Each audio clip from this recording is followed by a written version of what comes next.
Hitler was an incredibly rich man when he wrote his last will and testament in the bunker where he would take his life. He had amassed a fortune from the sales of Mein Kampf, business deals, and private investments.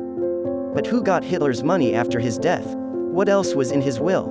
And could there be a massive fortune hidden away somewhere waiting to be found? As Nazi Germany fell during the end of World War II, Hitler committed suicide and transferred his power to other members of the Nazi regime. But before he did this, he wrote a will. There were 3 copies of the will distributed, and all may have been lost to time if it had not been for a British intelligence officer named Hermann Rothman. He was deployed to Germany to interrogate high-level Nazi officials for information. While on assignment, he spotted a suspicious man dressed in civilian clothing. Rothman decided something didn't seem right, and that the man warranted further investigation. He discovered the German man was carrying falsified documents. It turned out the imposter was Heinz Lorenz. Lorenz was the press secretary for Joseph Goebbels, the man who was made Chancellor of Nazi Germany by Hitler just before he committed suicide. Sewn into one of the seams of Lorenz's jacket were 3 documents. They were a final political statement written by Hitler himself, a document written by Goebbels, and Hitler's will. As you might expect, the political statement was wildly racist against the Jewish people. Hitler blamed them for his own shortcomings, and for causing Nazi Germany to lose the war, thus reinforcing what a lunatic Hitler was. But what was in his will? Who got his fortune? The first thing Hitler talks about in his will is his new wife, Eva Braun. Up until right before their double suicide, Eva and Adolf were not yet married. Eva was the aide to Hitler's official photographer.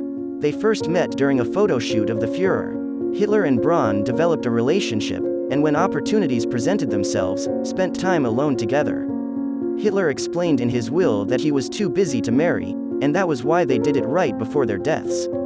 Some scholars have their own theories about why Hitler waited so long to marry Braun, but according to Hitler's will, at the end of April in 1945, the two were joined in matrimony. Hitler goes on to declare that Eva Braun made the decision under her own free will to commit suicide with him. Whether this is true or not, we will never know, but in his will Hitler claims this to be the case. In the next part of his will, Hitler discusses what will happen to his belongings and money. He states that everything he possesses that has any value should be given to the Nazi Party.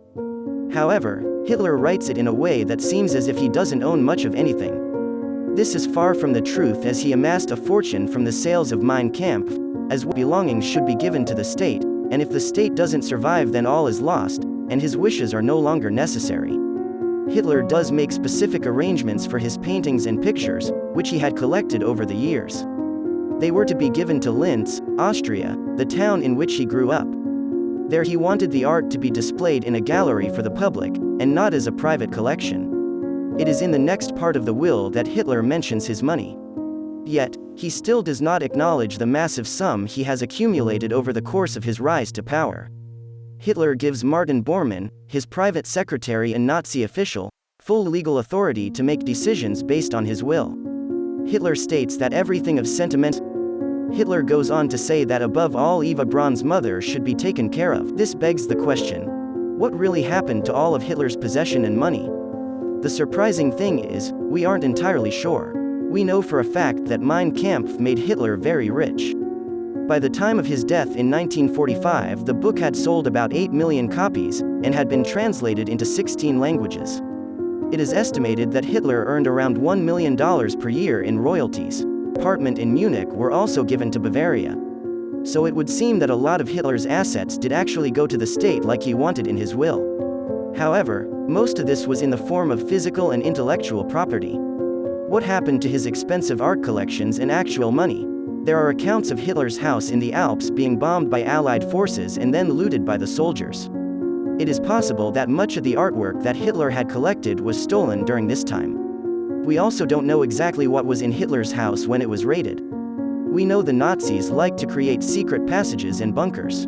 If there were such secrets within Berghof, perhaps the soldiers who found them were able to get away with money and other valuables.